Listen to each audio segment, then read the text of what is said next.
The sound of ceramic hitting ceramic rang out sharp as gunfire in the briefing room at the Navy SEAL compound in Virginia Beach. Ivy Sterling flinched, her hands trembling as she set the coffee tray down on the polished oak table. The scar running from her right wrist all the way up to her elbow showed stark and pale under the fluorescent lights. "Good grief, look at that." Connor Reed, a 27-year-old SEAL who'd finished Bud S just 3 months ago, pointed directly at Ivy's arm. "They let just anybody in here now!" Laughter erupted from the 3 men in navy blue shirts clustered around the tactical table. Ivy lowered her head, her grip on the tray tightening until her knuckles went white. She stepped backward toward the door, but Mason Blake, the demolitions expert with an arrogant smirk, moved to block her path. "Hold on a second." Mason crossed his arms, looking Ivy up and down, like she was a piece of equipment he was evaluating. "How long have you worked here?" "A week, 2 weeks." "6 days, sir." Ivy's voice came out barely above a whisper. 6 days. Ethan Hayes, the communications specialist, repeated the words with mockery dripping from every syllable. "And they let you serve in the briefing room with hands that shake like that?" Lieutenant Bradley Morrison, the team leader with over 5 years in the teams, rose from his chair. His eyes swept over Ivy like he was assessing a target. "You do know this is a restricted area, right? Only for personnel with proper clearance." "Yes, sir." Ivy kept her gaze on the floor. "I have my badge." "A coffee service badge." Connor laughed. "Not a warrior badge." But in the corner of the room, Senior Chief Matthew Sullivan, a 50-year-old man with 35 years of service under his belt, narrowed his eyes. He noticed the way Ivy stood, the way she'd automatically identified every exit in the room, the way her eyes scanned the space not like a frightened service worker, but like an operator assessing a threat environment. They had no idea what was about to happen in the next 20 minutes. No idea how everything they thought they knew about strength, about scars, about the trembling woman standing before them was about to change forever. Ivy set down the remaining cups with deliberate care, each movement slow and controlled. Connor watched her with barely concealed disgust, exchanging glances with Mason and Ethan. The 3 of them had formed a tight circle since graduating Bud S together, and they carried themselves with the swagger of men who believed they had earned the right to judge everyone around them. "Make sure you clean up when you're done," Bradley said, his tone dismissive as he turned back to the tactical map spread across the table. "We have actual work to do here." The words landed like a physical blow, but Ivy simply nodded. She picked up the empty tray and turned toward the door. As she moved, Connor deliberately shifted his weight, causing a stack of classified folders to slide off the edge of the table. Papers scattered across the floor in a wide arc. "Oops." Connor's smile didn't reach his eyes. "Better pick those up." Ivy hesitated for just a fraction of a second before setting down her tray. She crouched to gather the papers, and Matthew Sullivan sat up straighter in his chair. Because Ivy didn't just bend down. She moved into a perfect military squat, back straight, knees bent at the proper angle, weight distributed evenly. It was the kind of posture that took years of training to make automatic. The papers in her hands were tactical maps covered in markings and coordinates. As Ivy straightened, her eyes caught on one of them for just a moment too long. "Do you even know what you're looking at?" Bradley asked, his tone challenging. Ivy's jaw tightened almost imperceptibly. "Helmand Province, sir." The room went silent for 3 full seconds. Bradley's eyebrows rose, and Ethan leaned forward in his chair. "Lucky guess," Mason said, but there was a new edge to his voice, something that hadn't been there before. Ivy handed the folders back to Connor without meeting his eyes and returned to her tray. As she lifted it, Mason reached across the table for his water bottle and knocked it over. Ice-cold water splashed directly onto Ivy's hands and forearms. She jerked back reflexively, the tray tilting dangerously. For a split second, her body moved with the fluid precision of someone trained to react to threats. She pulled into a defensive stance, the tray dropped, but her hands shot out and caught it inches before it hit the ground. The reaction time was impossibly fast. Too fast for someone who was supposed to be just a civilian coffee service worker. Matthew Sullivan leaned back in his chair, his eyes never leaving Ivy. He'd seen that kind of reflexive response before, but only in one kind of person. He made a mental note saying nothing. "Sorry about that," Mason said, though his tone suggested he wasn't sorry at all. "You should probably be more careful." Ivy straightened, water dripping from her hands. Yes, sir. Hey, quick question, Connor said, pushing back from the table with a scrape of chair legs against floor. You know anything about weapons? Ivy didn't respond, focusing instead on wiping the water off the tray with a cloth napkin. Ethan pointed at the M4 carbine mock-up mounted on the wall, part of the room's standard equipment displays. Bet you don't even know what that is. Ivy's eyes flicked to the weapon for less than a second. Her lips pressed together, and for a moment it seemed like she wouldn't answer. Then, so quietly that the men had to strain to hear her, she said, M4 carbine, sir. Effective range 500 meters. The room fell silent again, but this time the silence had weight to it. Bradley stared at Ivy with new intensity. Mason's smirk faded. Connor exchanged a confused glance with Ethan. Lucky guess, Bradley finally said, but his voice lacked conviction. The door opened, and Lieutenant Charlotte Warner entered. She was a 30-year-old intelligence officer with sharp eyes that missed nothing. She took in the scene with a single sweep of her gaze, the scattered papers, the water on the table, Ivy standing with her head down, and her hands still dripping the 4 seals arranged around her like wolves circling prey. Charlotte's expression remained neutral, but her eyes lingered on Ivy for a moment, longer than necessary.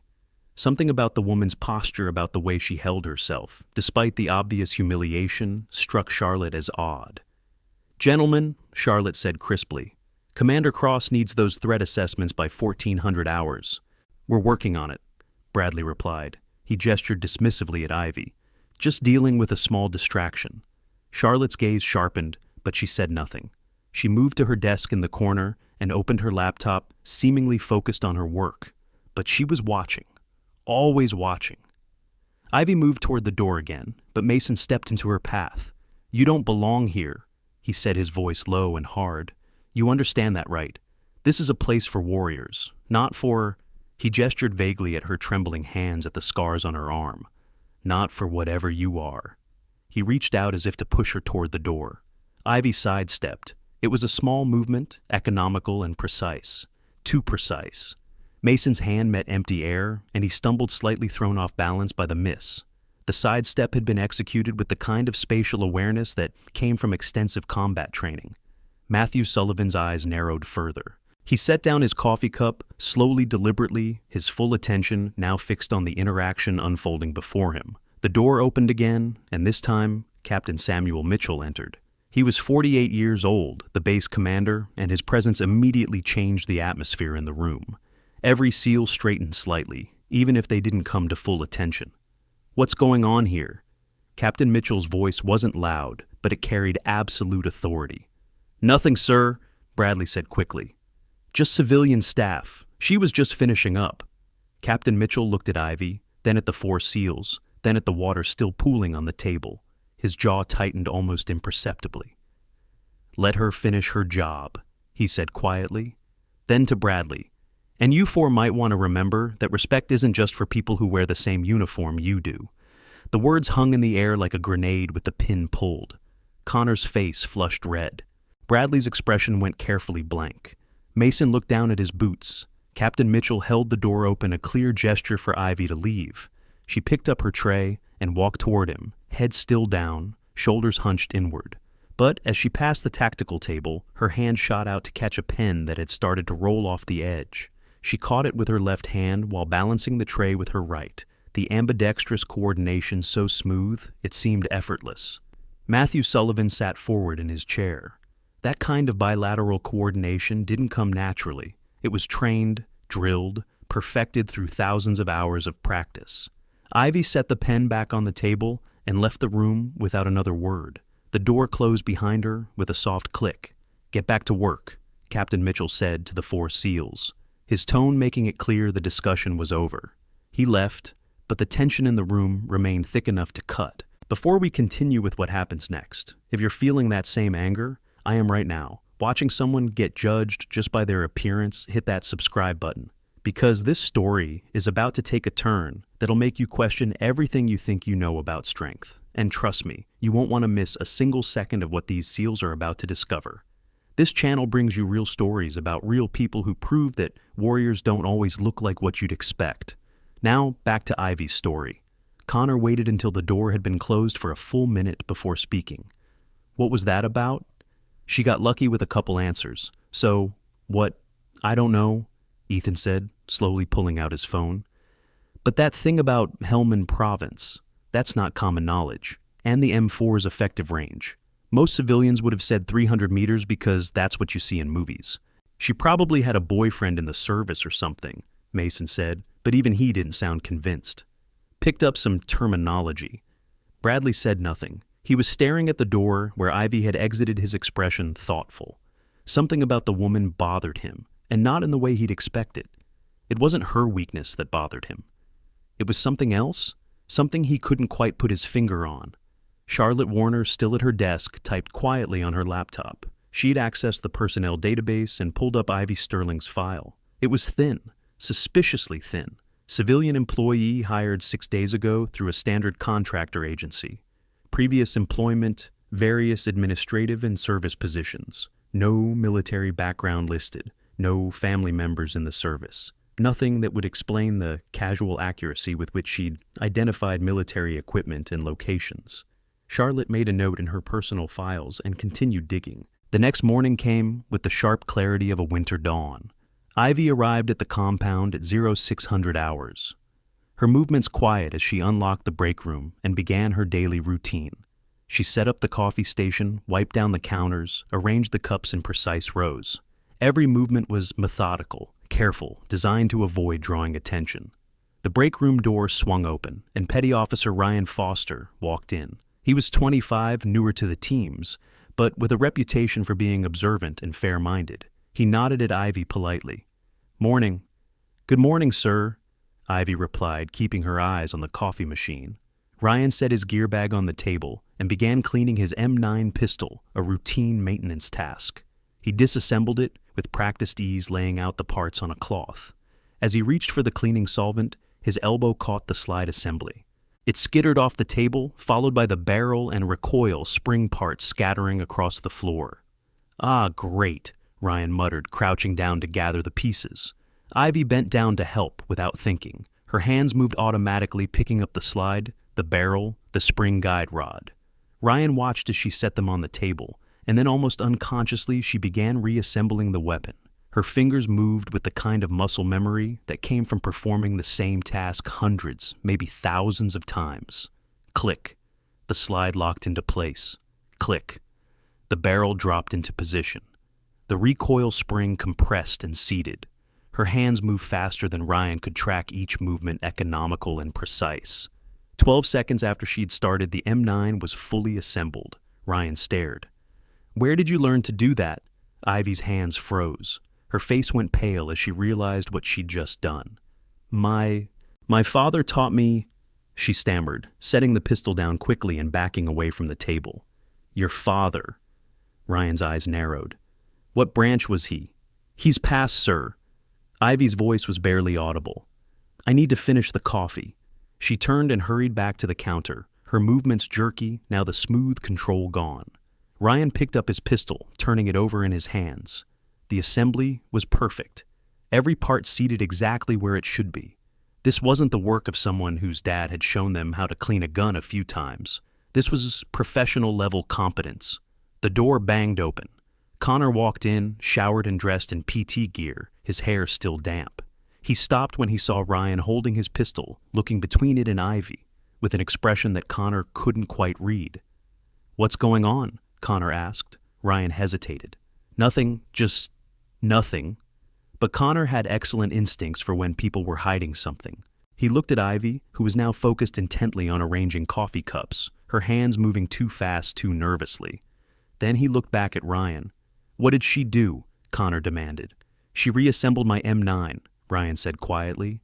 "In about 12 seconds. Connor's expression shifted from curiosity to disbelief. "No way." "I'm telling you, I watched her do it." Connor walked over to Ryan's table, picked up the pistol, and examined it. Then he looked at Ivy. "Hey, coffee girl, come here." Ivy's shoulders tensed, but she walked over slowly. Connor disassembled the M9 again, scattering the parts across the table with deliberate randomness. "Do it again!" "I don't think," Ivy started. "I said do it again." Connor's voice had taken on the hard edge of command. Ivy looked at Ryan, who gave her a small nod. Her hands trembled as she reached for the parts, but the moment her fingers touched the metal, something changed. The trembling stopped. Her movements became fluid, confident. Piece by piece, she rebuilt the weapon. This time, it took 10 seconds. Connor's mouth fell open. Holy cow! The door opened again, and Bradley walked in, followed by Mason and Ethan. They stopped when they saw Connor and Ryan staring at Ivy, who was standing over a fully assembled M9 with her hands still hovering above it. "What's this?" Bradley asked. "Watch," Connor said. He disassembled the pistol again faster this time. "Go!" Ivy looked like she wanted to refuse, but something in the way the 5 men were looking at her made it clear that refusal wasn't an option. She reassembled the weapon. 8 seconds. "There's no way!" Mason breathed. "There's no possible way." Bradley stepped closer, his expression intense. "Where did you really learn that?" "I told you," Ivy said, her voice small again. "My father taught me." "What was his name?" Bradley pressed. "What unit was he in?" "He passed away, sir." "I asked you what unit he was in." Ivy's jaw tightened. "I don't remember, sir. I was young." Bradley stared at her for a long moment. Every instinct he'd honed over years in special operations was screaming that something didn't add up. But before he could push further, Ivy grabbed the coffee pot and practically fled back to the counter. The 5 SEALs exchanged glances. Connor shook his head slowly. "That's not normal. That's not even close to normal." "Maybe she worked on a base somewhere," Ethan suggested. "Picked up some skills." "You don't pick that up," Ryan said firmly. "That's trained muscle memory. That takes thousands of repetitions." Bradley pulled out his phone and typed out a quick message to Charlotte Warner. "Need you to dig deeper on Ivy Sterling. Something's not right." Charlotte received the message in her office 3 buildings away. She'd already been digging, but now she dug deeper. She accessed the main personnel database, then cross-referenced with military service records. Nothing. She tried the contractor database. Nothing unusual. She even checked civilian law enforcement databases. Still nothing that would explain the level of skill they'd just witnessed. But there was something else, something that bothered her. Ivy's fingerprints had been logged into the system as part of her standard employment screening. Charlotte pulled up the fingerprint file and ran it through the broader security database, the one that included access logs for secure facilities. The search came back with a hit. Ivy Sterling's fingerprints had been logged accessing the weapons locker in Building 7, 3 years ago, before she supposedly worked here. Charlotte stared at her screen, her mind racing. Building 7's weapons locker required Tier 2 security clearance minimum. Civilian contractors didn't have that clearance, which meant either there was a mistake in the database or Ivy Sterling wasn't just a civilian contractor. Charlotte picked up her phone and called Captain Mitchell. "Sir, I think we need to talk about our new coffee service employee." Speaking of high-pressure situations, modern military personnel rely on advanced medical monitoring technology to track vital signs during intense operations. Wearable health devices with military-grade sensors can detect stress levels, heart rate variability, and even predict potential medical emergencies before they happen. These sophisticated systems use encrypted data transmission and can operate in extreme conditions from desert heat to Arctic cold. The same technology originally developed for special operations forces is now becoming available for civilian emergency responders and high-risk professionals who need reliable health monitoring in demanding environments. Back in the break room, Ivy had retreated to the far corner, trying to make herself invisible, but the damage was done. The 5 SEALs were now watching her with new eyes, their earlier mockery replaced by confused suspicion. "I'm going to find out who you are," Connor said, his voice lacking its earlier cruelty, but filled with determination instead.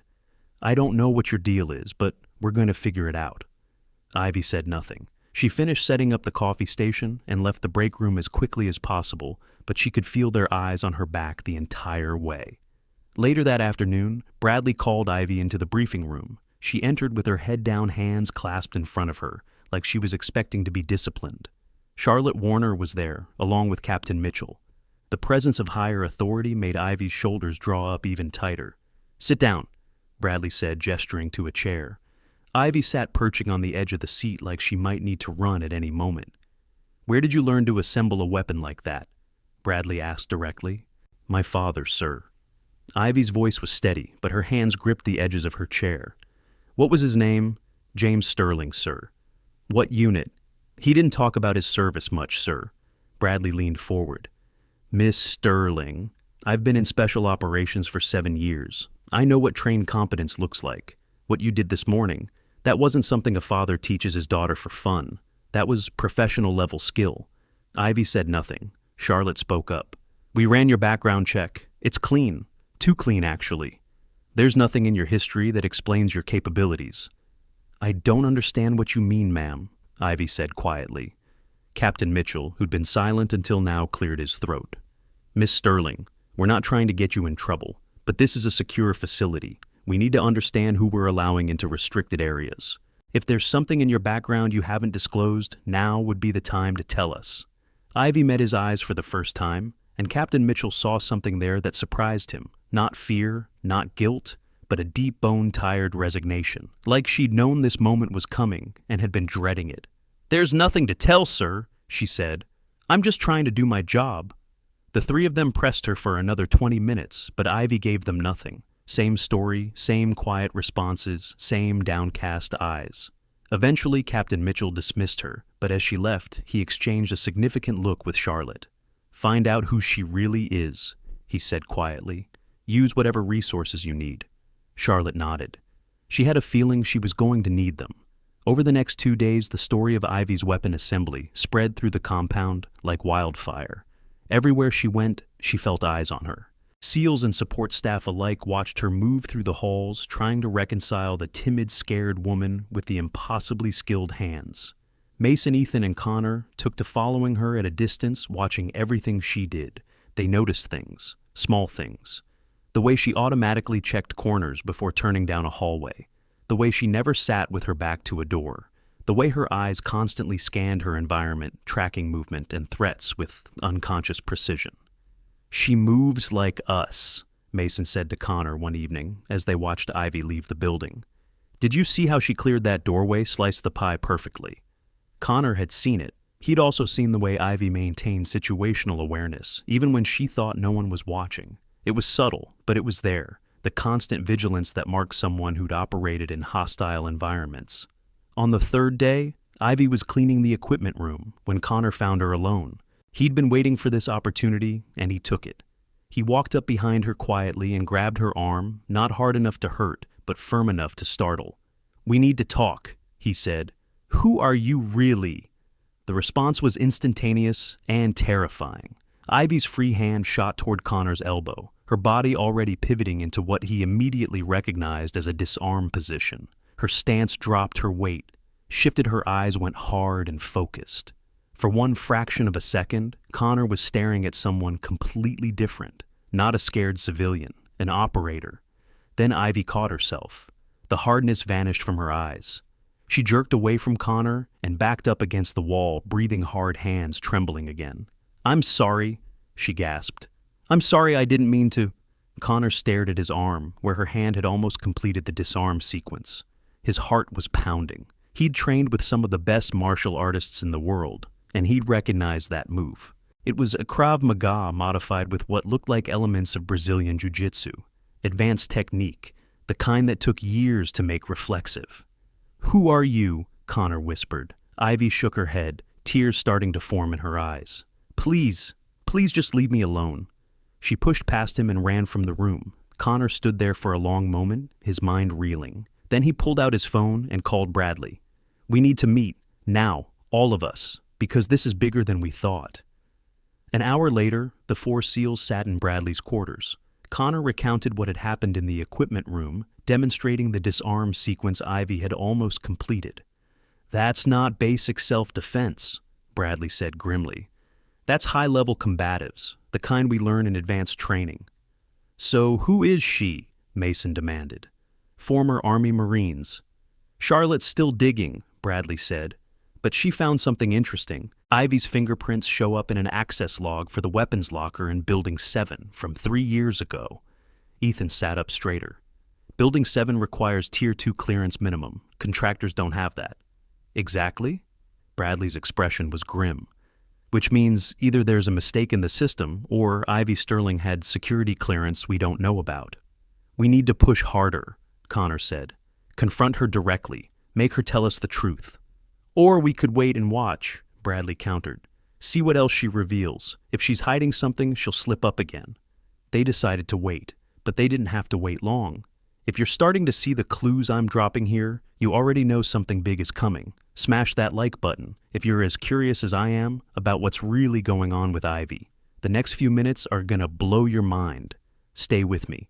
The best part is still ahead. The following morning, the compound held a routine emergency evacuation drill. The alarm sounded at 0830 hours, a loud klaxon that sent personnel streaming toward the designated assembly points. Ivy was in the break room when it happened, and she moved with everyone else toward the exits. But Matthew Sullivan was watching. He'd been watching for days now, collecting observations, building a picture. And what he saw during that evacuation drill confirmed every suspicion he'd been harboring. Ivy didn't just evacuate, she assessed. Her eyes tracked the flow of personnel, counting heads, noting bottlenecks. She positioned herself near the exit with clear sightlines to both the main door and the emergency exit. When a young recruit stumbled, Ivy was there instantly steadying him with a firm grip that spoke of confidence and strength she'd been hiding. Matthew pulled out his phone and started recording. He captured Ivy scanning the perimeter of the assembly area. He caught the moment when she identified the ranking officer present and automatically positioned herself for clear line of sight. He documented the way she maintained a 20-foot security perimeter without even seeming aware she was doing it. This wasn't learned behavior from a father who served. This was ingrained tactical awareness, the kind that only came from operations, real operations. When the drill ended and personnel began filtering back inside, Matthew approached Captain Mitchell. "Sir, you need to see this." In Captain Mitchell's office, they watched the video together. The captain's expression grew progressively more serious as the footage played. "That's not civilian behavior," he said quietly. "No, sir, it's not." Matthew replayed a section where Ivy had automatically established a defensive position. "That's operator-level situational awareness. I've seen it 1,000 times. Hell, I do it myself without thinking. But she's supposed to be a coffee service contractor." Captain Mitchell picked up his phone and called Commander Daniel Cross, the officer who had originally been skeptical about the whole situation. "Daniel, I need you to come to my office and bring your JSOS access codes. We're going to need them." Commander Cross arrived within 15 minutes. He watched the video, his expression growing darker with each second. "This doesn't make sense. If she's former military with this level of training, it would show up in a standard background check." "Unless it's classified," Charlotte Warner said from the doorway. She'd been summoned as well and had brought her laptop. "Sir, I've been trying to access deeper records, but I keep hitting walls. Classified designations, redacted files. I've never seen a civilian contractor's background this locked down." Commander Cross moved to Charlotte's laptop. He entered his access codes, navigating through layers of security protocols. "Let's see what we're really dealing with here." The search took 5 minutes. When the results finally loaded, Commander Cross's face went pale. "Oh my God!" "What?" Captain Mitchell demanded. "What did you find?" "There's a file." Commander Cross's voice was tight. "JSOC restricted. It's heavily redacted, but I can see a call sign. Ghost. And it's flagged with a designation I've only seen on a handful of files in my entire career." "What designation?" Matthew asked. Commander Cross looked up at them, his expression a mixture of shock and something close to awe. "Kill on sight. She's marked kill on sight by multiple hostile organizations." The room fell silent. Kill on sight designations were extremely rare. They were reserved for operators who'd caused so much damage to enemy organizations that they'd become priority targets. Having that designation meant you'd operated at the highest levels. It meant you'd taken down high-value targets. It meant you were in the most literal sense a threat that enemy leaders wanted eliminated at any cost. "But that doesn't make sense," Bradley said. "KOS designations are public among Allied forces. We'd know if there was a female operator with that status. There are only about 20 people in the world with that designation." "Unless she's retired and in hiding," Charlotte said slowly. "If she's trying to live a civilian life, she'd need to stay off the radar. The last thing she'd want is attention." Captain Mitchell stared at the screen. "We need full access to that file, whatever it takes." "That's going to require Admiral-level clearance," Commander Cross said. "I don't have the authorization." "Then we get the Admiral." Captain Mitchell reached for his phone. Because if we have a Tier 1 operator working as a coffee server on this base, I need to know why, and I need to know now. The pieces were starting to come together, but the full picture was still hidden. Hidden behind layers of classification, behind Ivy's carefully maintained disguise, behind the scars she wore like armor, and the weakness she projected like camouflage. But the truth was coming. In the hallways of the compound, in the classified databases being accessed by officers with growing alarm, in the suspicious eyes of the SEALs who'd mocked her, the truth was rising like a wave. And when it broke, nothing would be the same. That evening, Ivy sat alone in her small apartment off base, staring at her reflection in the bathroom mirror. The scars on her arm seemed to pulse in the dim light. Each one told a story. Each one marked a moment when she'd survived something that should have killed her. She'd known this day would come, known that eventually someone would see past the disguise. She'd hoped for more time, time to heal, time to forget, time to become someone other than Ghost, the operator who'd eliminated 3 high-value targets in a single operation. The operator who'd survived an IED blast that had killed her spotter and wounded 2 other team members. The operator who'd pulled all 3 of them out of the kill zone with a fractured spine and a punctured lung. She touched the scars gently. These weren't marks of weakness. They were proof she'd survived, but survival came with a price. The nightmares, the hypervigilance, the way her hands shook when she wasn't actively focusing on controlling them. PTSD didn't care that you were tough. It didn't care that you'd been one of the best. It broke you down just the same. Her phone buzzed. A text from an unknown number. They're digging. You knew this would happen. Time to decide. Ivy stared at the message for a long moment, then deleted it. She wasn't ready to decide. Not yet. Maybe not ever. But the choice was being taken out of her hands. Forces were in motion now that she couldn't stop. The investigation was accelerating. The questions were becoming more pointed. And tomorrow, Admiral Joshua Barrett himself was scheduled to visit the compound for a routine inspection. Except, it wouldn't be routine. Ivy knew exactly what was going to happen. The Admiral would be briefed on the mystery surrounding her. He'd access her file. He'd see the designation. He'd understand what it meant. And then everything she'd been running from would catch up to her in a single devastating moment. Ivy stood in front of the mirror for another minute, looking at the woman reflected there, scared, broken, trying so hard to be normal. Then she straightened her shoulders, lifted her chin, and looked again. For just a second, another woman looked back, strong, lethal, unbreakable, Ghost. The next morning came too quickly. Ivy reported to the compound at her usual time, knowing that today would be different. She could feel it in the air, in the way personnel looked at her, in the increased security presence around the buildings. Admiral Barrett was coming, and with him the end of her carefully constructed disguise. She went through her morning routine on autopilot, setting up the coffee station, wiping down the counters, arranging the cups. But her hands were steadier today, because she knew the waiting was almost over. At 0900 hours, Admiral Barrett arrived. He was 58 years old, distinguished with the bearing of a man who'd spent his entire life in service. He conducted his inspection with Charlotte, Warner, and Captain Mitchell, accompanying him, reviewing operations, checking on personnel, ensuring the compound maintained the highest standards. But the real inspection was happening in a classified conference room, where the Admiral sat down with Commander Cross and reviewed the mysterious file on Ivy Sterling. The Admiral read in silence for 10 minutes. Then he sat back in his chair and removed his reading glasses. "This is her, the coffee service worker?" "Yes, sir," Commander Cross confirmed. "She's been here 6 days and no one recognized her. She's changed her appearance significantly from her operational photos, sir. And she's been very careful to project weakness. None of us suspected until she started revealing skills she shouldn't have." Admiral Barrett stood and walked to the window, looking out over the compound. "I knew her father, James Sterling. Good man. He'd be proud of what she became, and heartbroken by what it cost her." "Sir, what do we do?" Captain Mitchell asked. The Admiral was quiet for a moment. "We owe her the truth coming out on her terms. But I also owe it to my men to know who's on their base. There's a briefing scheduled for 1000 hours on the counterterrorism operations. I want her there. I want her serving coffee. And I want every person in that room to understand exactly who they've been disrespecting for the past week." "Sir, that's an order, Captain." For military veterans transitioning to civilian life, specialized financial planning services have become crucial.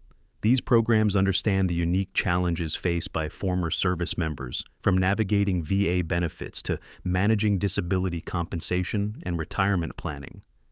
Comprehensive insurance packages designed specifically for veterans often include coverage for service-related conditions and provide financial security for families.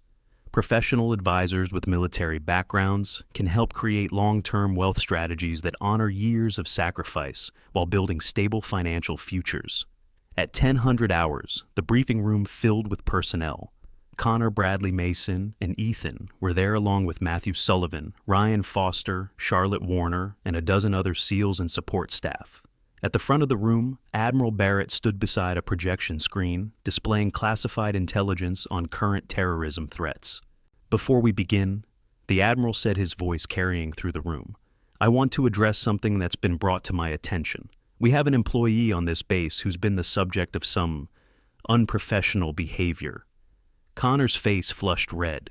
Bradley kept his eyes forward, but his jaw tightened. I'm told this employee has been mock dismissed and generally treated as if her presence here is somehow less valuable than yours. The Admiral's tone could have cut steel. I'm told she's been judged based on her appearance, her scars, her perceived weakness. The door opened and Ivy entered with a tray of coffee. Every head turned to watch her. She kept her eyes down, moving toward the table to set down the cups. I'm also told, the Admiral continued, that some of you have been investigating her background, trying to figure out who she really is. Well, let me save you some time. Ivy's hands froze on the tray. She looked up slowly, meeting the Admiral's eyes for the first time. Everyone in this room stand at attention, the Admiral commanded. 30 people rose as one snapping to attention. Ivy remained standing beside the table, confused. That includes you, Operator Sterling, the Admiral said softly. The use of her operational title sent a shockwave through the room. Ivy's posture changed instantly. Her spine straightened. Her shoulders went back. Her hands stopped trembling. For the first time since anyone in that room had met her, she stood with the full bearing of what she really was. An operator, a warrior, one of the elite. The Admiral nodded slowly. Better. Now let me tell you all a story about... Connor interrupted, his voice cracking. Sir, I don't understand. She's just one of approximately 20 operators worldwide who carry a kill-on-sight designation from multiple hostile organizations. The Admiral said, his voice sharp enough to cut through Connor's protests. She's just someone who's operated at classification levels most of you will never achieve. She's just someone who's forgotten more about warfare than you've learned in your entire careers combined. The room had gone absolutely silent. Every eye was now fixed on Ivy, seeing her with new understanding. The trembling hands, the downcast eyes, the visible scars, all of it suddenly made terrible sense. Not weakness, survival, not inability, healing. But you didn't know that, the Admiral continued, because you judged her by what you could see, her gender, her scars, her fear. You looked at a warrior and saw only her wounds. Bradley's face had gone pale. Mason looked like he might be sick. Ethan stared at his boots, unable to meet anyone's eyes. But it was Connor who looked the most devastated, his earlier arrogance completely shattered. The Admiral turned to Ivy. Show them. Ivy hesitated. Her hands moved to the collar of her shirt, and for a moment it seemed like she might refuse. But then her fingers found the buttons. She undid the top 3, then turned around. She pulled the fabric down to reveal her upper back. And there, inked into her skin in perfect detail, was the proof of everything the Admiral had said. The DevGru Trident, the Naval Special Warfare Development Group insignia that marked her as one of the most elite operators in the world. Below it, 7 names written in Arabic script, each one marked with a red X, high-value targets, eliminated, and at the bottom, in Farsi script, Kashtandarnadar, kill on sight. The tattoo was intricate, detailed, and absolutely impossible to mistake. This wasn't something you got at a civilian tattoo parlor. This was operational ink. The kind that marked you as part of something most people didn't even know existed. The names you're looking at, the Admiral said quietly, represent 3 years of operations. Each one of those men was responsible for the deaths of hundreds, sometimes thousands of innocent people. And every single one of them is dead because of the woman standing in front of you. Nobody moved, nobody breathed. The weight of the revelation pressed down on the room like a physical force. Ivy pulled her shirt back up and turned around. Her eyes were dry, but there was something in her expression that was almost like relief. The secret was out. The hiding was over. We're about to reach the moment that changes everything. If your heart is racing right now, drop a comment telling me what you think is about to happen. Because what I'm about to reveal next, it's not just surprising, it's absolutely jaw-dropping. Keep watching. The silence stretched for 5 seconds. 10, 15. Then slowly Matthew Sullivan stood. He came to attention and rendered a crisp formal salute. "Ma'am," he said, his voice thick with emotion. "It's an honor." The salute seemed to break the spell. One by one, others began to stand. Ryan Foster, Charlotte Warner, some of the older SEALs who understood what they were seeing. Each one coming to attention, each one offering respect. But Connor Bradley Mason and Ethan remained seated, frozen in shock and dawning horror at what they'd done. "On your feet, gentlemen," Captain Mitchell's voice cracked like a whip. "That's not a suggestion." The 4 of them stood shakily. Connor tried to salute, but his hand was trembling too badly to hold it steady. Ivy looked at them, and in her eyes was something that might have been pity. "At ease," she said quietly. Her voice, when she spoke with authority, was completely different, stronger, clearer. The voice of someone who'd given orders in combat zones and had them followed without question. The room relaxed slightly, but the tension remained. "I think," the Admiral said, "we need to have a longer conversation. Operator Sterling, would you join us in the conference room?" Ivy nodded. She followed the Admiral, Captain Mitchell, and Commander Cross out of the briefing room, leaving behind 30 stunned personnel trying to process what they'd just learned. Connor sank back into his chair, his head in his hands. "What have we done?" he whispered. "What have we done?" Bradley couldn't answer. He was staring at his own hands, remembering the way he'd dismissed her, the way he'd questioned her, right to be in the briefing room, the way he'd made her feel small and worthless. And all the while she'd been carrying more weight, more responsibility, more pain than he could even imagine. Mason felt physically ill. The jokes he'd made, the water he'd spilled, the way he'd blocked her path and told her she didn't belong. He'd done all of that to someone who'd earned her place in ways he was still working to achieve. And Ethan kept seeing that tattoo. Those 7 names, each one marked with an X, each one representing an operation, a mission, a moment where Ivy Sterling had faced down evil and won. While he'd been sitting safely in his communications post, she'd been in the field eliminating threats that most people would never even know existed.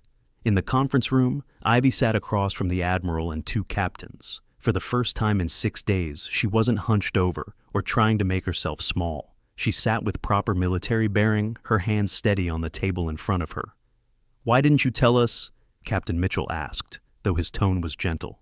"Because I'm trying not to be Ghost anymore," Ivy said quietly. "I'm trying to be Ivy Sterling civilian, someone who makes coffee and cleans break rooms and doesn't wake up at 3 in the morning from nightmares about missions gone wrong." "The PTSD," Commander Cross said, understanding dawning in his eyes. "That's what the trembling is." Ivy nodded. "Dr. Foster has been helping me, but it's hard. Some days are better than others, and having people mock me for my scars, for my fear, it was almost easier, because when they saw me as weak, they left me alone. And when I'm left alone, I can pretend I'm just a normal person living a normal life." "But you're not," the Admiral said, not unkindly. "You're one of the finest operators this country has ever produced. Your father would be proud. I'm proud." Tears formed in Ivy's eyes, the first real emotion she'd shown since entering the room. "The price was too high, sir. I lost too much. I can't be that person anymore." "You don't have to be," Captain Mitchell said. "But you also don't have to hide. There's a middle ground, a place where you can heal, but still hold your head up. Still let people see who you really are." "What happens now?" Ivy asked. The Admiral leaned back in his chair. "Now, we make sure everyone on this base understands what happened here. We make sure those 4 SEALs learn a lesson they'll never forget. And we offer you support. Real support. Counseling, transition assistance, whatever you need. And if I just want to keep making coffee," "Then you make coffee," the Admiral said with a slight smile. "But you do it as Ivy Sterling, retired DevGru operator, not as someone pretending to be less than she is. Ivy was quiet for a long moment, then she nodded slowly. Okay. There's one more thing, Commander Cross said. He pulled out a manila folder and slid it across the table. Your file mentions Operation Silent Thunder. August 12th, 2023, Syria. That's where you got the designation, isn't it? Ivy's hands clenched on the table. Yes, sir. The file is heavily redacted, but it says you led a 4-person team into an ISIS stronghold to eliminate 3 high-value targets. The operation was successful, but during extraction your convoy hit an IED. You sustained severe injuries but still managed to pull 3 wounded team members to safety. Is that accurate? Yes, sir. What the file doesn't say, the Admiral added quietly, is that you had a broken back when you pulled them out, and a collapsed lung, and you were under enemy fire the entire time. Your citation for the Navy Cross barely covers half of what you actually did that day. Ivy said nothing. What could she say? That day had changed her life forever. The blast, the pain, the desperate scramble to save her team while her own body was failing. The helicopter finally arriving, pulling them up into safety while bullets pinged off the armor. The 6 months of recovery. The medical retirement board. The slow, painful realization that she'd never operate again. Those scars they mocked. Captain Mitchell said, his voice tight with suppressed anger. Those are honorable wounds, every single one of them. They didn't know, Ivy said softly. They couldn't have known. They should have treated you with respect anyway, the Admiral said firmly. That's the lesson here. You don't need to know someone's full story to treat them with dignity. But now they know, and now they'll learn what it really means to serve. The meeting lasted another hour. They discussed Ivy's future, her treatment options, her desires for what came next. By the end, a plan had formed. Ivy would continue her civilian employment, but with full disclosure of her background. She'd also agree to consult part-time on training programs helping prepare the next generation of operators. And most importantly, she'd continue her therapy, working toward healing in her own time and her own way. When they finally emerged from the conference room, word had spread throughout the entire compound. Personnel lined the hallways, and as Ivy walked past, every single person snapped to attention. Not mockery, not curiosity. Pure, genuine respect. Connor stood near the entrance to the break room. When Ivy approached, he stepped forward, then dropped to one knee. Ma'am, I owe you an apology that words can't express. What I said, what I did, there's no excuse. I'm sorry. Ivy looked down at him, and something in her expression softened. Get up, Petty Officer Reed. Apologies are just words. Show me you've learned something. Connor stood wiping his eyes. Yes, ma'am, I will. I swear I will. Bradley Mason and Ethan stood nearby, waiting their turn. Each one offered apologies that seemed inadequate in the face of what they'd done. But Ivy accepted them with grace, understanding that they were young, that they'd made mistakes, that learning from those mistakes was what mattered. The story of Ivy Sterling spread beyond the compound within days. Not the classified details, but the broad strokes. A female operator with a kill-on-sight designation. One of the most elite warriors in the world, working a civilian job to heal from trauma. Mocked by those who should have known better. Revealed in a moment that changed everything. The response was overwhelming. Support poured in from veteran organizations, mental health advocates, and military communities around the world. Ivy's story became a teaching moment about respect, about the invisible wounds of war, about the price of service. But for Ivy herself, the revelation brought something unexpected. Peace. She'd been hiding for so long, carrying the weight of her secrets alone. Now, with the truth out, she could finally start to heal properly, could accept help without pretending she didn't need it, could look in the mirror and see both who she'd been and who she was becoming. The legal landscape for military personnel and veterans involves complex regulations that require specialized knowledge. Professional legal consultation services focusing on military law can help with everything from navigating medical retirement processes to understanding security clearance issues. Educational programs in military justice and veterans' rights law have expanded significantly, offering certification courses for attorneys who want to serve this community. Online platforms now provide accessible legal education modules covering topics like discharge upgrades, benefits, appeals, and employment discrimination cases, empowering veterans to understand their rights and options in civilian legal systems. 1 week after the revelation, Ivy stood in front of her first class. 12 female service members, all in various stages of their careers, all looking at her with a mixture of awe and hope. "My name is Ivy Sterling," she said, her voice steady and strong.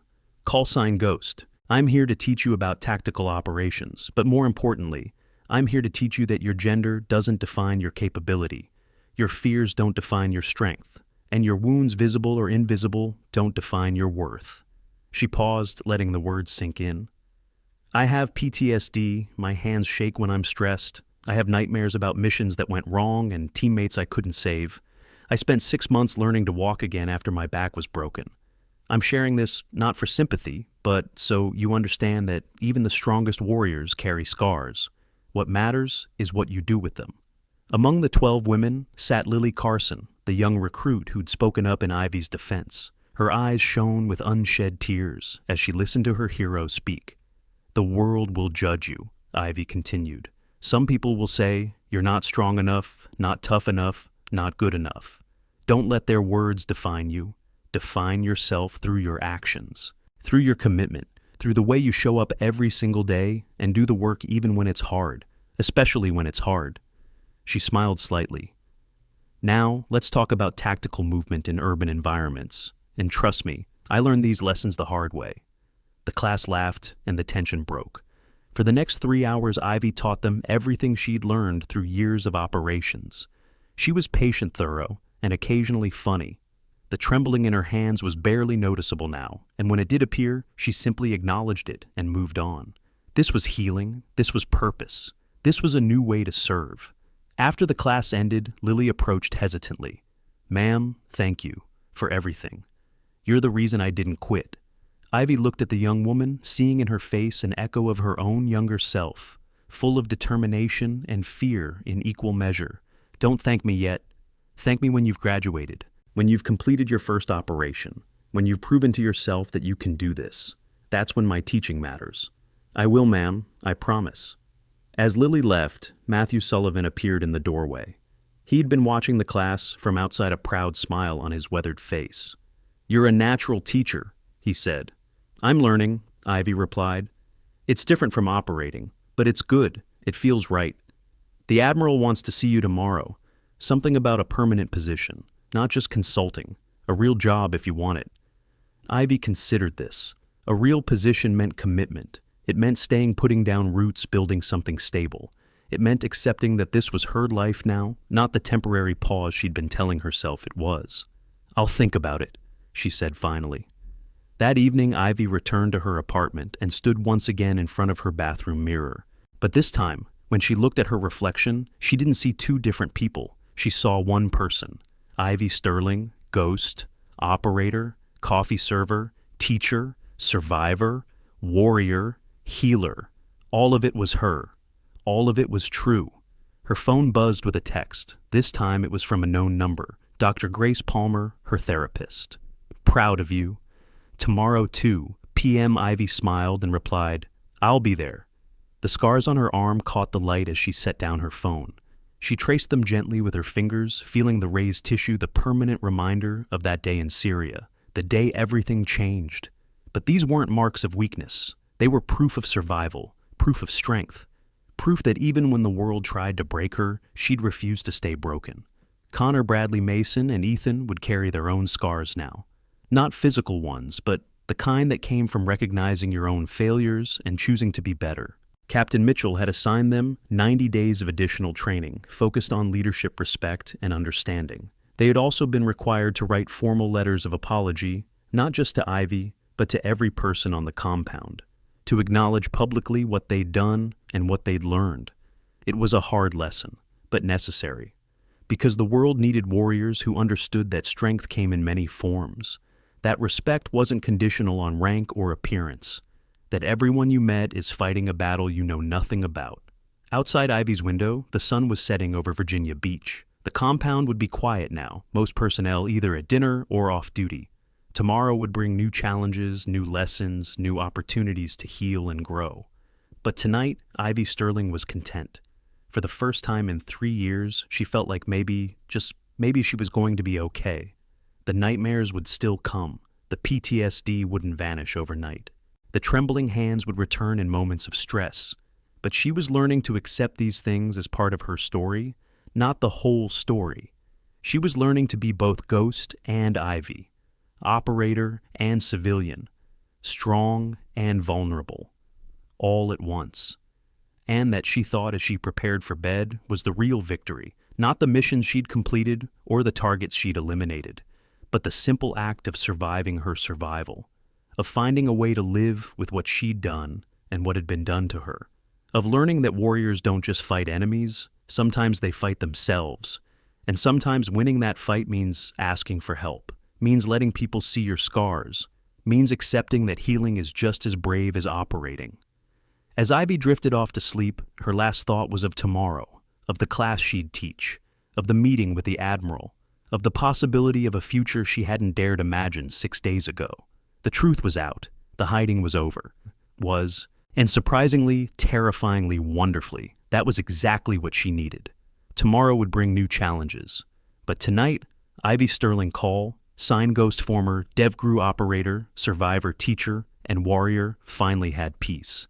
If this story got you, then you need to see what happens in our next video where another underestimated person completely destroys everyone's assumptions.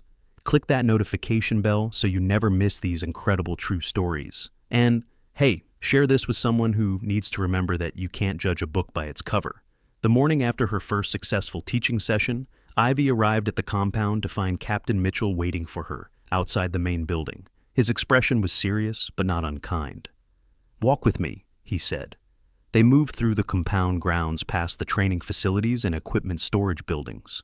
The early morning air was crisp, carrying the salt smell from the ocean just a few miles away. "The Admiral and I have been discussing your situation," Captain Mitchell began. "Specifically what happened with Reed, Morrison, Blake, and Hayes." Ivy tensed slightly but kept walking. "They've been formally reprimanded, written counseling statements in their personnel files. But I don't think that's enough." He stopped and turned to face her. "I want them to understand, really understand what they did, not just apologize because they got caught. So, I'm assigning them to 90 days of community service." "Sir, that's not necessary." "It is necessary," Captain Mitchell interrupted gently. "Not for punishment, for education. They're going to spend 3 months teaching military appreciation classes at local schools. They're going to explain to children what service means, what sacrifice looks like, what respect demands. And maybe in teaching those lessons, they'll actually learn them themselves." Ivy considered this. It was a harder consequence than a simple reprimand, but also more meaningful. "What do you need from me?" "I need you to be willing to work with them. Not today, not tomorrow, but eventually. When they're ready, when you're ready, I need you to show them what grace looks like." The word hit Ivy harder than she expected. Grace. Something she'd been trying to find for herself for 3 years. Could she extend it to others? "I'll try," she said quietly. Captain Mitchell nodded. "That's all any of us can do." They walked in silence for another minute before he spoke again. "There's something else? The story of what happened here has reached beyond the compound. We're getting calls from other bases, from military publications, from veteran organizations.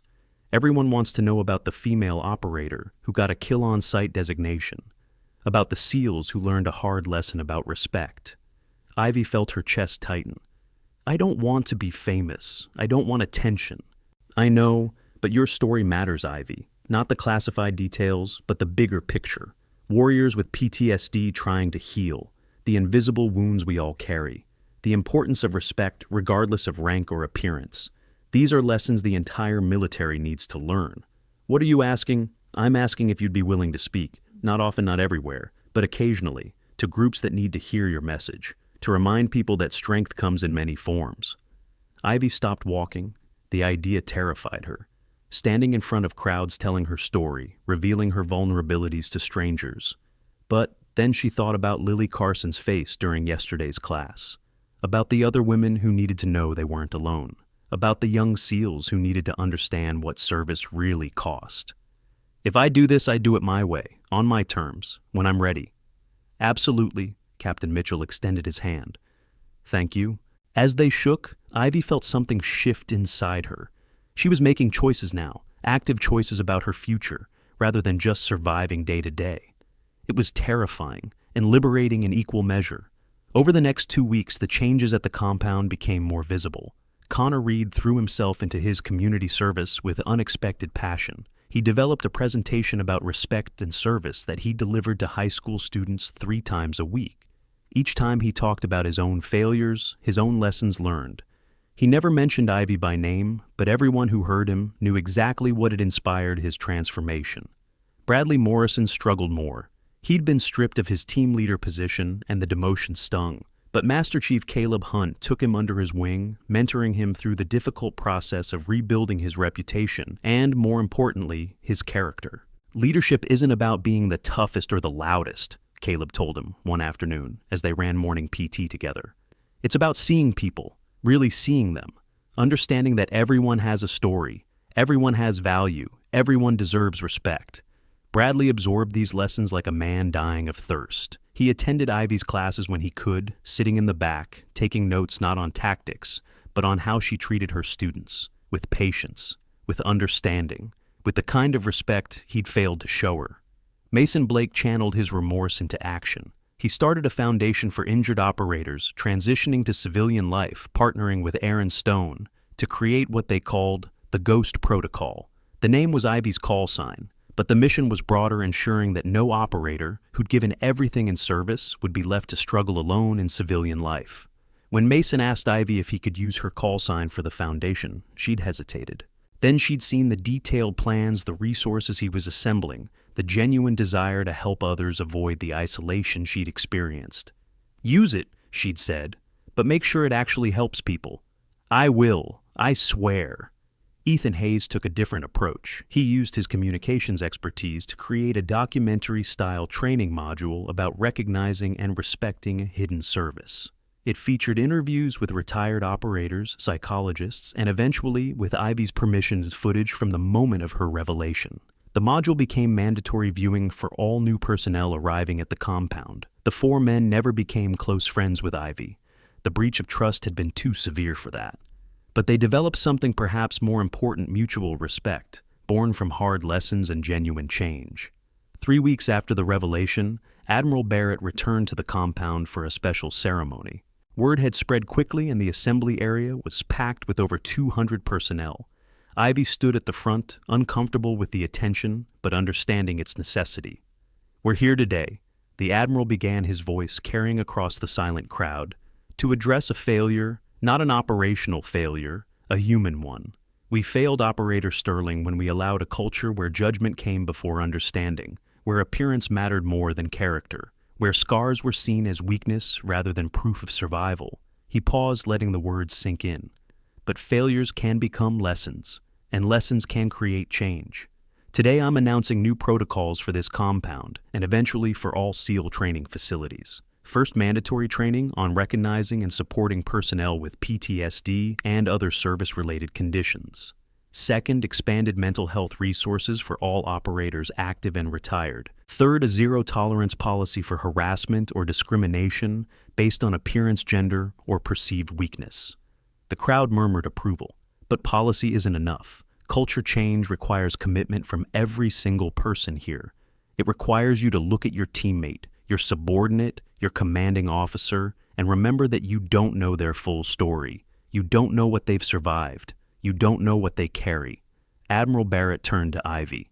"Operator Sterling has agreed to serve as our first resilience consultant. She'll be training the next generation, but she'll also be reminding all of us that strength and vulnerability aren't opposites. They're partners. You can't have one without the other."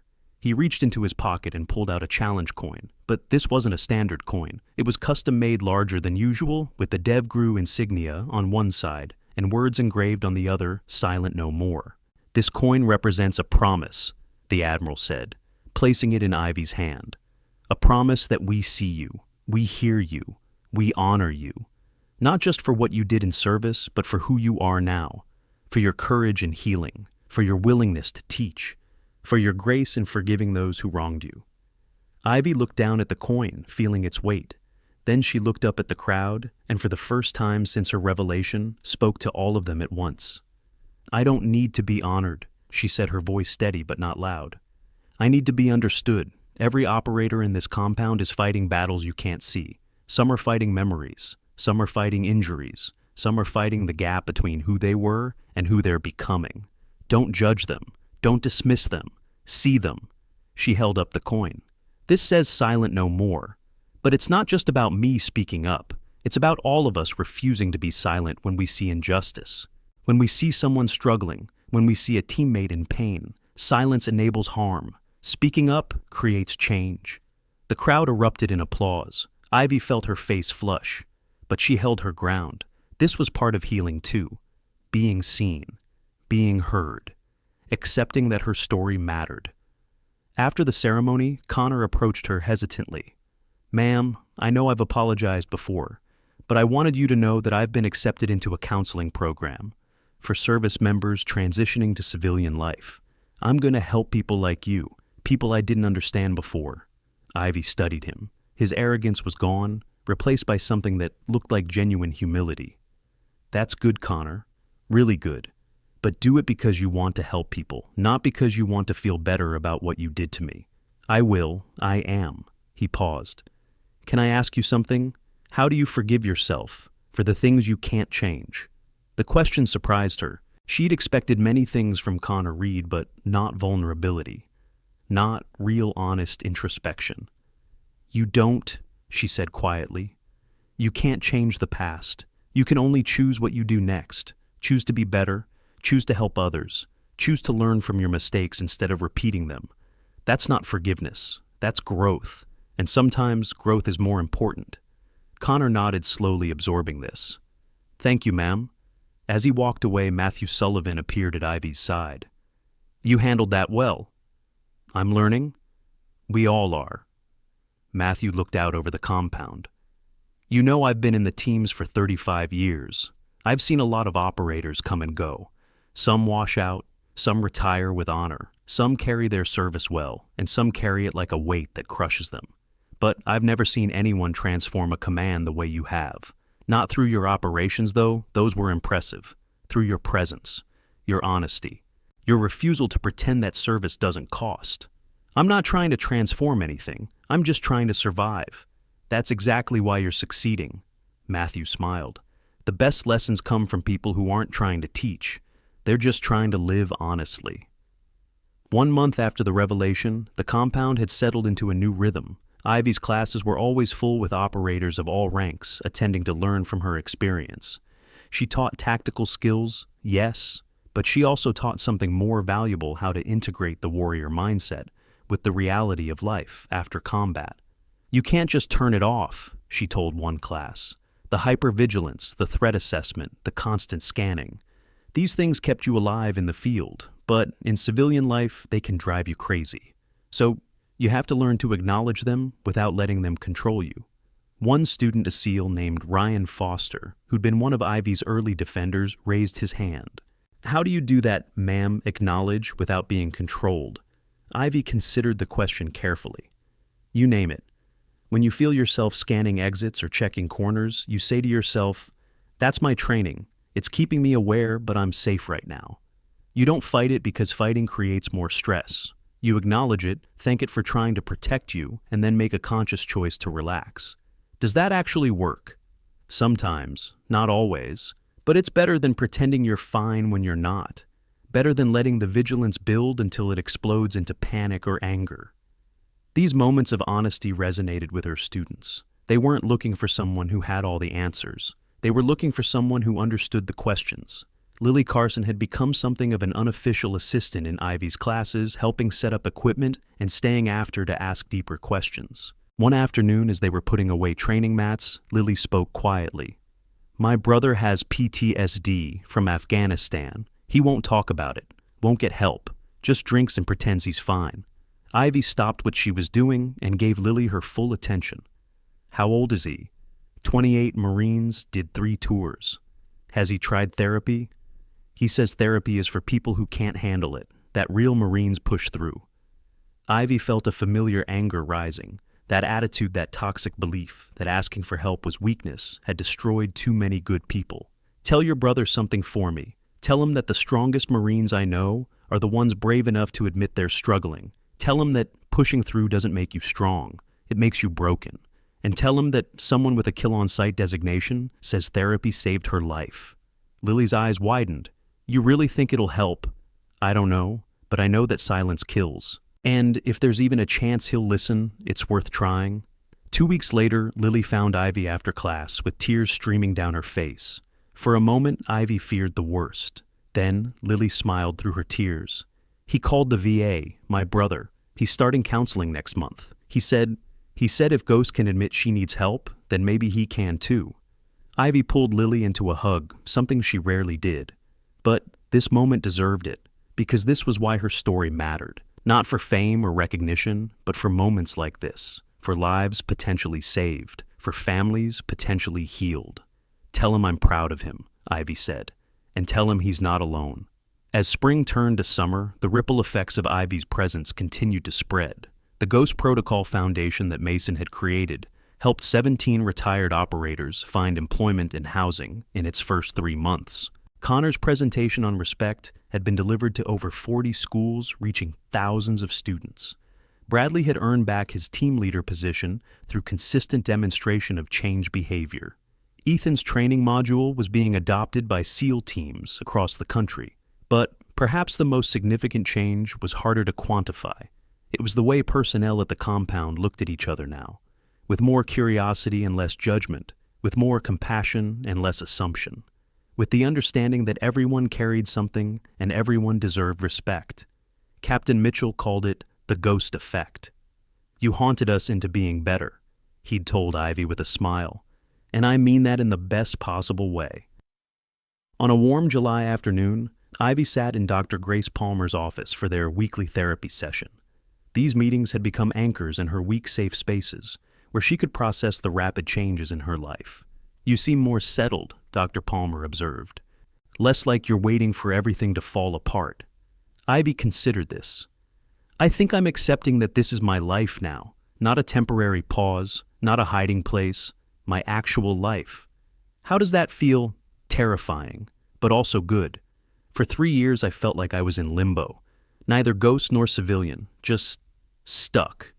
Now I'm both, and somehow that's okay. That's significant progress, Ivy. Really significant. They talked through the ongoing challenges, the nightmares that still came, though, less frequently, the trembling that appeared during high-stress moments, the guilt over teammates she couldn't save. These things didn't disappear just because her secret was out, but they were becoming manageable. I want to talk about something, Ivy said as their session neared its end. The Admiral asked if I'd speak at the Navy Cross ceremony next month. Public event, lots of media, other recipients. I said I'd think about it. What's holding you back? Everything. Ivy laughed, but there was no humor in it. Standing in front of hundreds of people, cameras, questions, having to relive the mission, having to be Ghost in front of the world. But maybe it's time. Maybe telling the story publicly is the next step in healing. Maybe other people need to hear it. Dr. Palmer nodded slowly. What do you need to feel safe enough to do it? They spent the rest of the session developing a plan, boundaries Ivy could set, support systems she could rely on, exit strategies if it became overwhelming. By the time Ivy left the office, she'd made her decision. She was going to speak, not as Ghost the legend, as Ivy the human, and she was going to tell the truth about what service costs. The day of her public speech arrived with unexpected calm. Ivy stood backstage at a conference center in Virginia Beach, listening to the murmur of the crowd. Over 500 people filled the auditorium, military personnel, veterans' family members, media representatives, all of them waiting to hear from the mysterious female operator who'd been mocked and then revealed. Connor, Bradley, Mason, and Ethan sat in the front row. They'd asked if they could attend, and Ivy had agreed. They were part of her story now, for better or worse.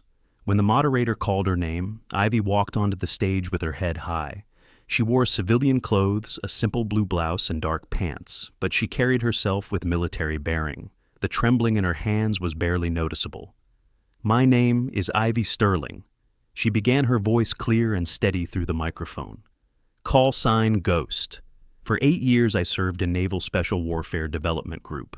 I completed 47 operations across 6 countries. I eliminated 3 high-value targets. I saved the lives of 7 teammates. And then on August 12, 2023, an IED blast ended my career and nearly ended my life. The audience was completely silent. The scars you can see, Ivy continued, rolling up her sleeve to reveal the marks on her arm, are from that blast and the surgeries that followed. But the scars you can't see are deeper. PTSD, depression, anxiety, the kind of wounds that make your hands shake when you're stressed, that make you check exits compulsively, that wake you up at 3 in the morning, convinced you're back in Syria with bullets flying and your team bleeding out around you. She paused, letting the words land. For 3 years I hid. I pretended to be just a civilian, just a woman with visible scars and invisible pain.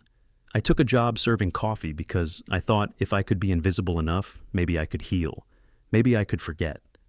But 6 weeks ago, that hiding ended. 4 Navy SEALs who I served coffee to decided I wasn't good enough to be in their space. They mocked my scars. They questioned my worth. They made me feel small and worthless. And you know what? I almost thanked them for it. Because being dismissed meant being left alone. And being left alone meant I didn't have to face what I'd become. Ivy could see Connor's head drop in the front row. Bradley wiped his eyes. Mason and Ethan sat, frozen faces tight, with remembered shame. But then my identity was revealed, and everything changed. Not because people suddenly respected me, but because I was forced to stop hiding, forced to face my past, forced to acknowledge that Ghost and Ivy aren't 2 different people. They're both me, and both parts deserve to exist.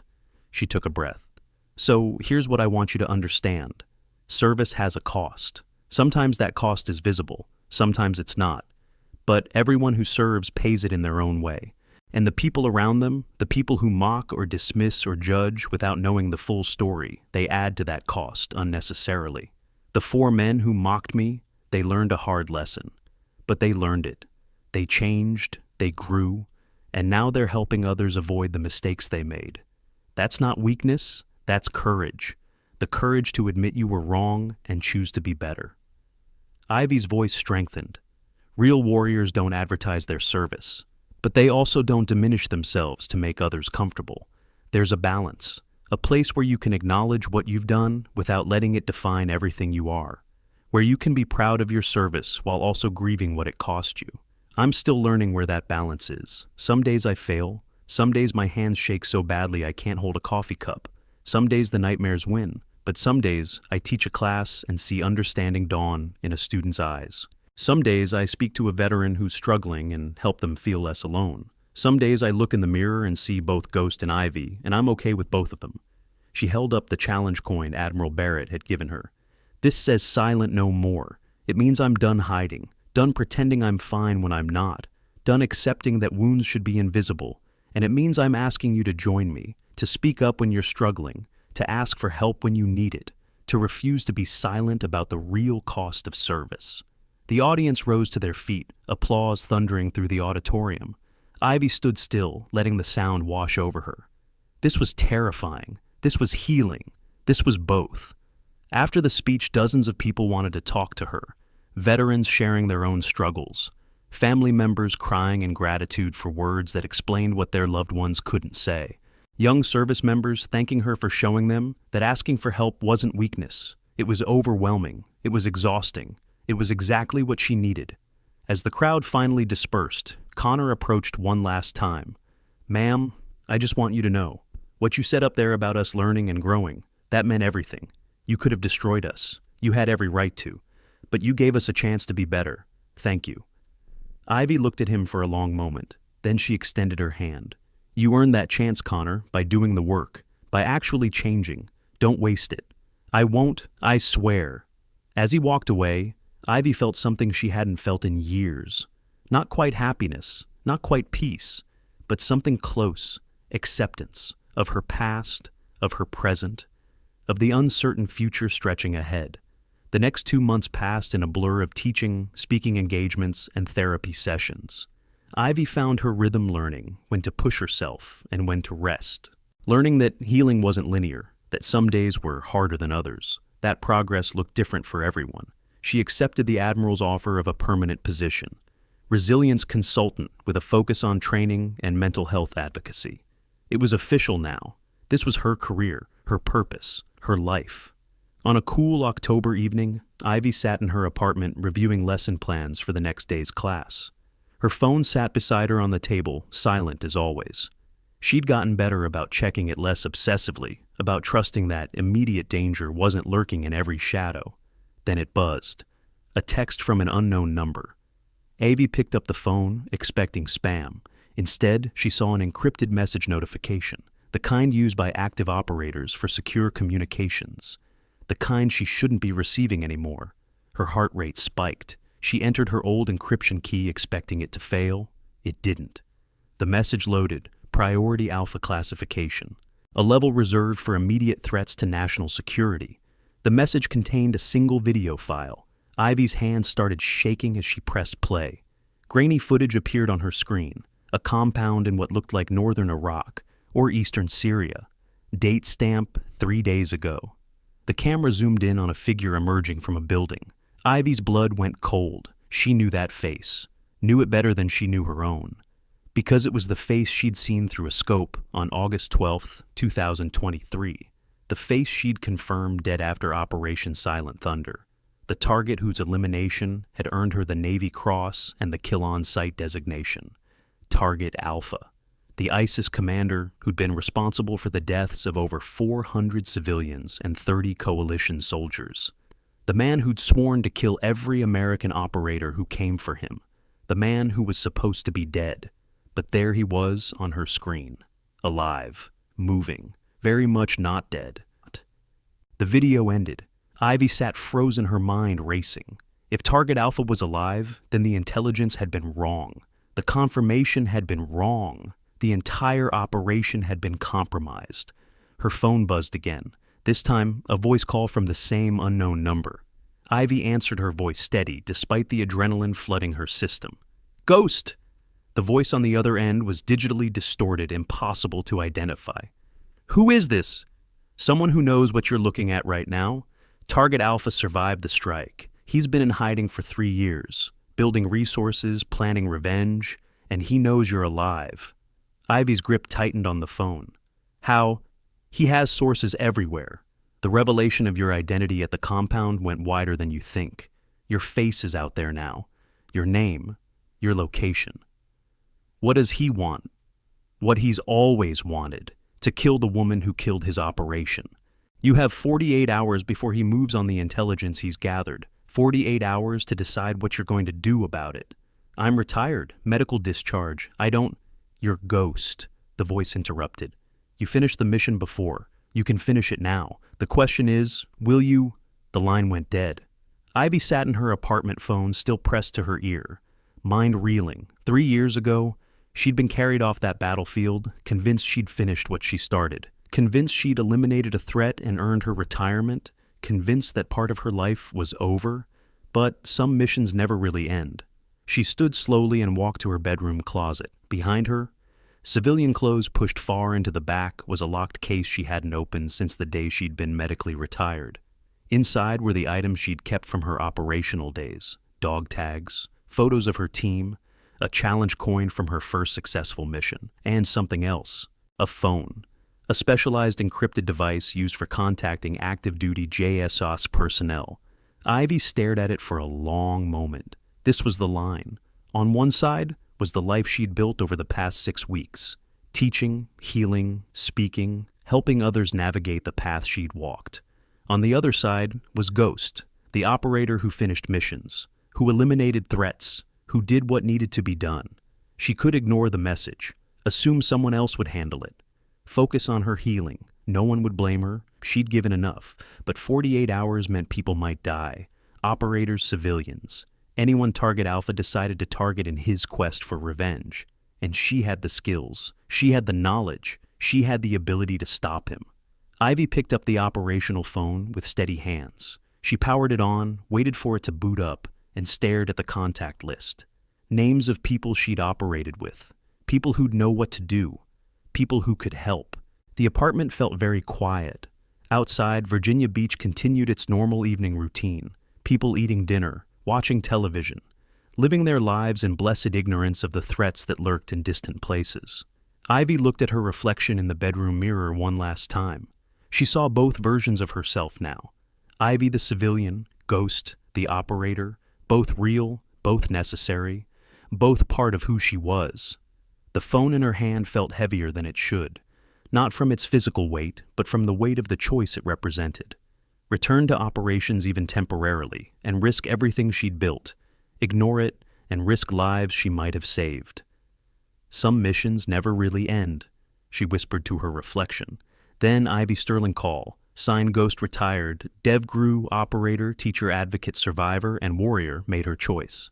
She began typing a message to her old team leader, her fingers moving with the certainty of someone who'd finally understood what she'd been trying to tell others all along. You can be both, broken and whole, vulnerable and strong, retired and still ready. The real strength wasn't in choosing one or the other.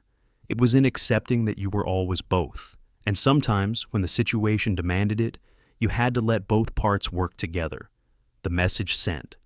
Ivy set down the phone and walked back to her living room. She had 48 hours to decide how this chapter of her story would end. Or if it would end at all. Because maybe Ghost wasn't done yet. Maybe healing didn't mean forgetting. Maybe peace didn't mean stopping. Maybe the real mission was learning to carry both lives simultaneously. The teacher and the operator, the advocate and the warrior, the woman who helped others heal, and the woman who still had one mission left unfinished. Outside her window, the sun had set completely. The compound would be quiet now, her students preparing for tomorrow's lessons. Connor, Bradley, Mason, and Ethan continuing their work of redemption. The entire community she'd helped transform moving forward. But Ivy stood still, caught between two worlds, and for the first time since her revelation, she realized she didn't have to choose. She could be both. She could teach and operate. She could heal and fight.